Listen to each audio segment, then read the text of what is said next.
مختلف شہروں میں۔ کذبت قبلہم جھٹلایا تھا ان سے پہلے قوم نوح نے، والاحزاب من بعدہم اور دوسرے گروہوں نے ان کے بعد، وہمت اور قصد کیا کل امہ ہر امت نے برسولہم اپنے رسول کے متعلق لیأخذوہ کہ اسے گرفتار کر لیں، وجادلوا اور جھگڑتے رہیں بالباطل اس کے ساتھ ناحق، لیدحدوا تاکہ جھٹلا دیں بہ الحق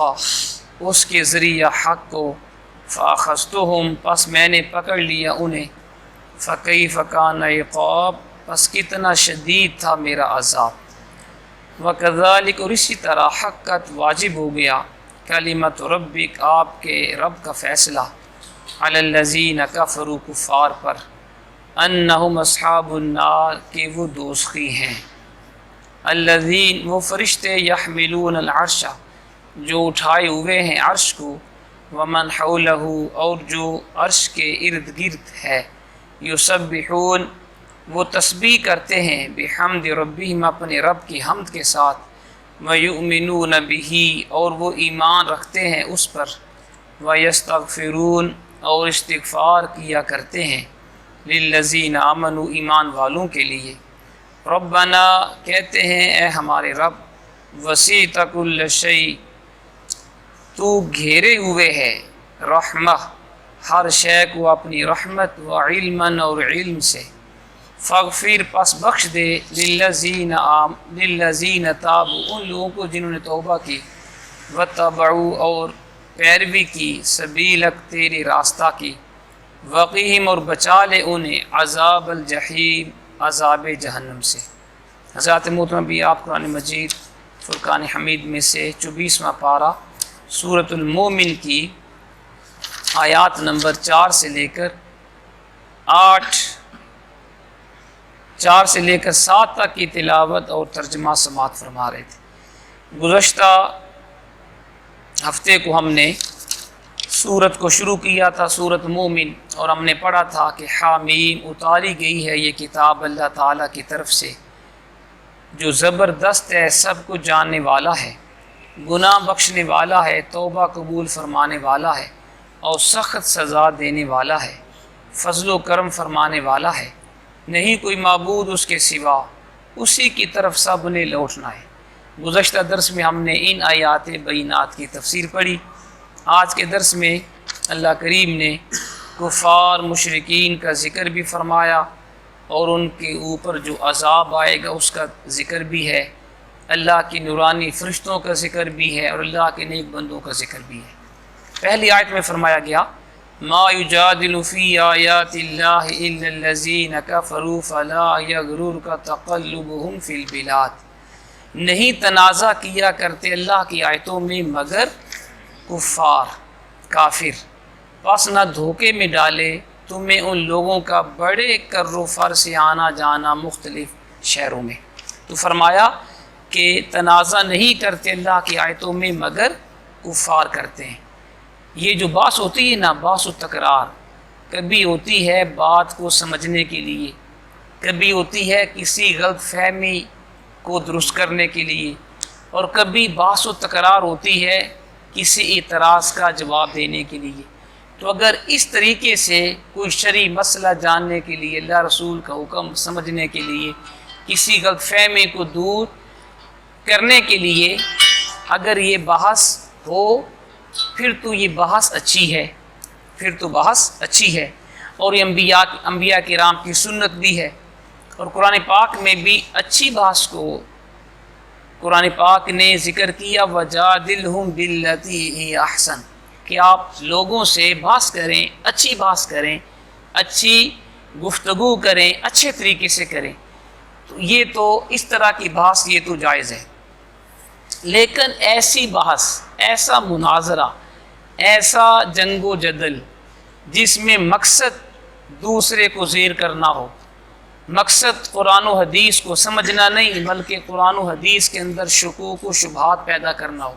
مقصد راہ راست پہ آنا نہیں بلکہ راہ راست کو ٹیڑھا کر کے ظاہر کرنا ہو تاکہ لوگ اسلام سے دور ہو جائیں، اور قرآن پاک کی آیات کے اندر کنٹراڈکشن ظاہر کرنا ہو، تعارض اور اختلاف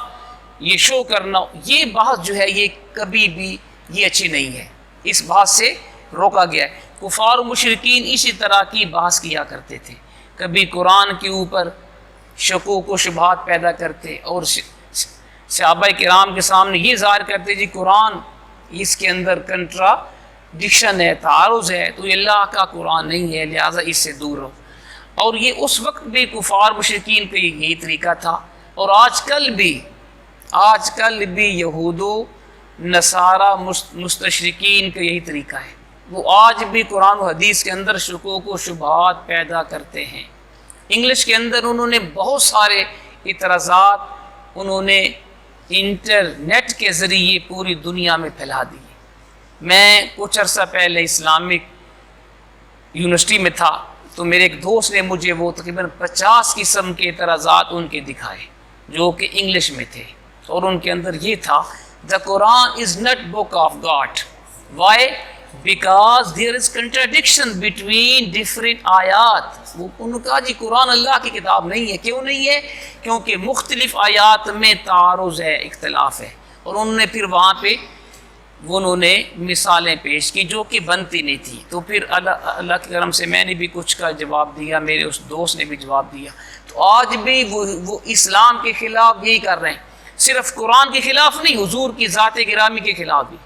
یقین کریں حضور کی ذات کے اوپر بھی کفار مشرکین کے اتنے اعتراضات ہیں کہ جی حضور اللہ کے سچے نبی نہیں ہیں، حضور کی شادیوں کے اوپر ان کے اعتراضات ہیں، اور آپ کے علم و فضل اور شان و عظمت کے اوپر اور ذات کے اوپر، سیرت کے اوپر، اخلاق و کردار پہ ان کے حملے ہیں۔ کہ افسوس یہ ہے کہ ہمیں انگلش آتی نہیں ہے، ٹھیک ہے جی، اور بجائے اس کے کہ ہم مسلمان متحد ہو کر ان کے اعتراضات کے جواب دیں، ہم آپس میں ہی دست بگریباں ہیں، ہم آپس میں ہی دیوبندی، شیعہ، سنی، وہابی جناب ایک دوسرے کو کافر، مشرک اور گستاخ وہ قرار دے رہے ہیں۔ جو صلاحیتیں، جو قوتیں ہم نے یعنی دشمنان اسلام کے خلاف ہم نے ان قوتوں کو استعمال کرنا تھا، وہ بدقسمتی سے ہم آپس میں ایک دوسرے کے خلاف استعمال کر رہے ہیں۔ تو یہ المیہ ہے۔ قرآن نے کہا کہ تنازع نہیں کرتے اللہ کی آیتوں میں، مگر کفار کرتے ہیں تنازع۔ وہ قرآن و حدیث کو وہ یعنی تعارض اس کا ظاہر کرتے ہیں، اور وہ شکوک و شبہات پیدا کرتے ہیں تاکہ لوگ اسلام سے بھی دور ہو جائیں اور اللہ کے پیارے حبیب کی ذات گرامی سے بھی ان کا تعلق کٹ جائے یا کمزور ہو جائے۔ تو فرمایا فَلَا يَغْرُرْكَ تَقَلُّبُهُمْ فِي الْبِلَادِ، تمہیں دھوکے میں نہ ڈالے ان کفار کا بڑے کر و فر سے مختلف شہروں میں آنا۔ بعض لوگوں کے دلوں میں یہ شبہ پیدا ہوتا کہ اگر یہ کفار حق پہ نہیں ہیں، اگر یہ غلط ہیں، تو پھر اللہ ان کو اتنا مال و دولت کیوں عطا فرما رہے ہیں؟ یہ قریش مکہ، یہ کفار مشرکین، ان کے تجارتی قافلے سامان تجارت لے کر شام کی طرف جاتے ہیں، یمن کی طرف جاتے ہیں، اور بہت زیادہ روپیہ پیسہ کما کے لاتے ہیں۔ تو اگر یہ حق پہ نہیں ہے تو پھر ان کو اللہ نے اتنا مال و دولت کیوں دیا؟ یہ اس وقت بھی بعض مسلمانوں کے دلوں میں یہ بات آتی، اور آج بھی بعض کمزور ایمان والوں کے دلوں میں یہی باتیں آتی ہیں۔ تو رب کریم نے اس کا جواب اس آیت میں دیا کہ اے مخاطب، ان کفار و مشرکین کا شہروں میں بڑے کر و فر سے آنا جانا، مال و دولت کمانا اور عیش و عشرت کرنا، یہ تمہیں دھوکے میں نہ ڈال دے۔ اگر مال و دولت یہ کامیابی کی دلیل ہوتا تو پھر فرعون کامیاب ہوتا، حامان کامیاب ہوتا، قارون کامیاب ہوتا، جس کے خزانے 20ویں پارے میں انشاءاللہ وہ بلکہ پیچھے وہ ذکر ہم نے پڑھ لیا تھا 20ویں پارے میں کہ قرآن نے کہا کہ قارون کے خزانے اتنے تھے کہ ان کے خزانوں کو تم گن نہیں سکتے۔ قرآن کا ایک اندازہ ہے کہ اس کے خزانوں کے جو چابیاں تھیں جن میں خزانے اس نے بند کیے ہوئے تھے، لاکرز کی چابیاں، ان کا گچھا جو ہے وہ اتنا وزنی تھا کہ اگر 20-22 نوجوان مل کر بھی چابیاں اٹھانا چاہتے وہ اٹھا نہ سکتے۔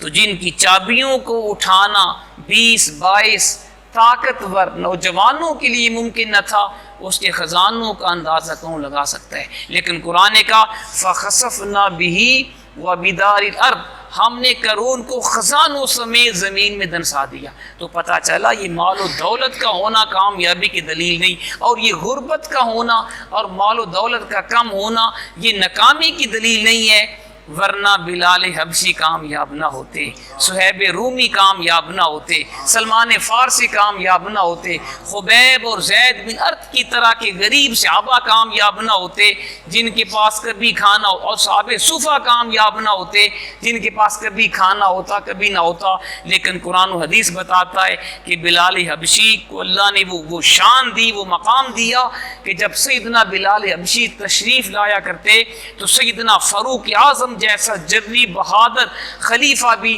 فرمایا کرتا، قوموا جا سیدنا بلال، صحابہ کھڑے ہو کے استقبال کرو، ہمارے سردار بلال تشریف لائے، کھڑے ہو کے استقبال کرو۔ تو وہ بلال حبشی جو حبش کے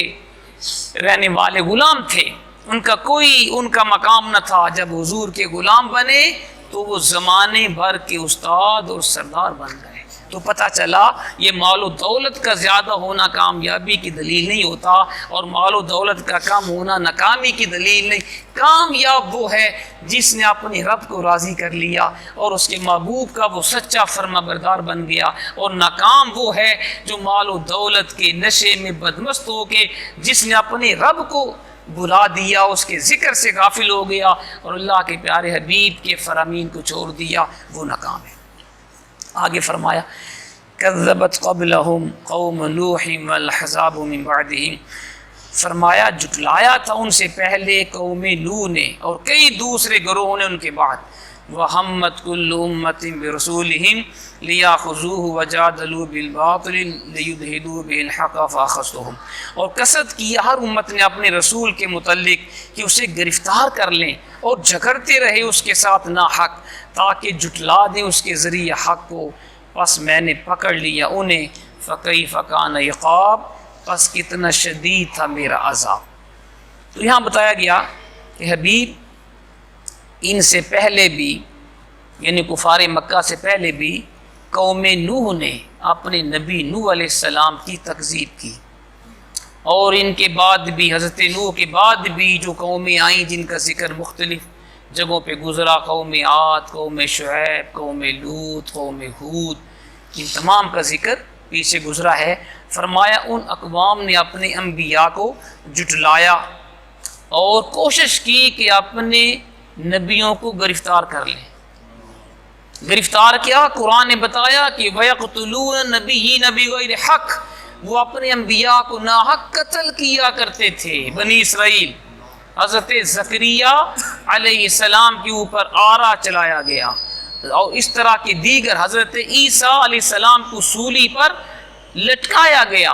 تو اس طرح انہوں نے کیا اپنے انبیاء کے ساتھ۔ تو فرمایا کہ آپ سے پہلے قومیں گزری ہیں جنہوں نے اپنے انبیاء کو گرفتار کیا اور اپنے انبیاء کے ساتھ وہ ناحق جھگڑتے رہے، کیوں؟ تاکہ جھٹلا دیں اس کے ذریعے حق کو۔ فرمایا اللہ کریم نے پھر میں نے پکڑ لیا ان کو، پھر اتنا شدید تھا میرا عذاب جب میں نے پکڑا، جب انہوں نے میرے انبیاء کی گستاخیاں کی اور میرے انبیاء کی بات کو نہیں مانا، جب میں نے ان کو پکڑا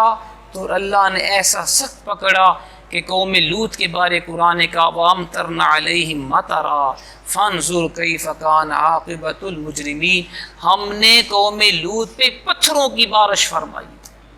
بس آپ دیکھ لیں کہ مجرمین کا انجام کیسا ہوتا ہے۔ تو اس میں سبق ہے کہ جس قوم نے بھی اپنے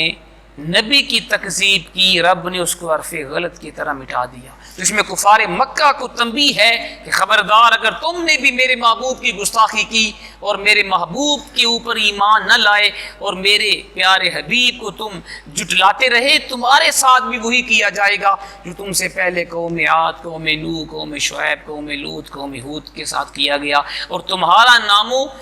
نشان بھی مٹا دیا جائے گا۔ اور آپ دیکھ لیں جنہوں نے حضور کا کلمہ نہیں پڑھا، غلام نہیں بنے، آج ان کا نام ختم ہو گیا۔ ابو جہل کا نام کہاں ہے؟ ابو لہب کا نام کہاں ہے؟ عتبہ، شیبہ، ولید کے نام کس کو یاد ہیں؟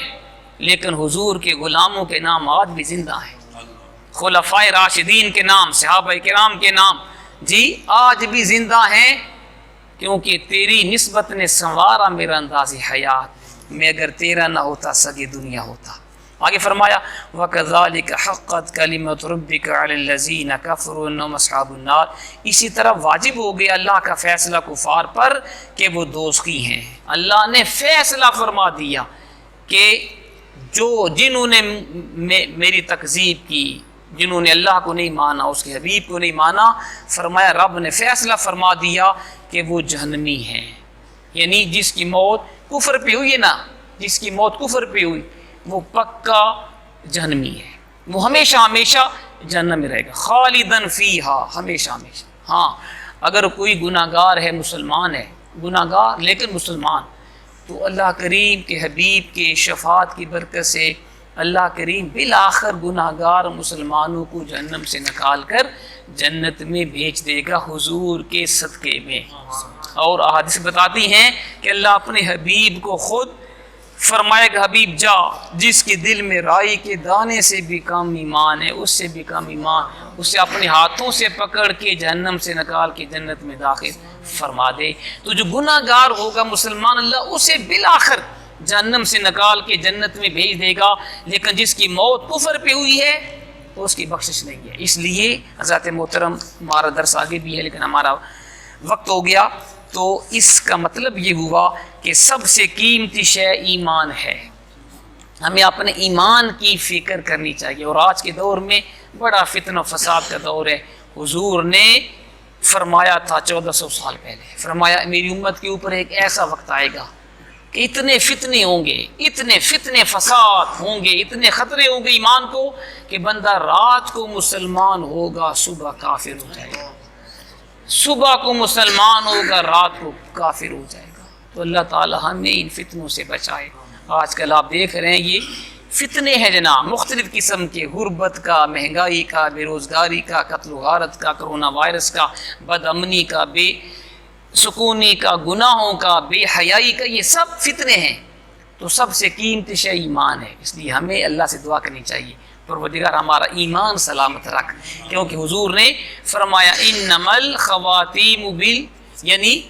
یعنی انسان کی کامیابی کا دار و مدار خاتمے پر ہے۔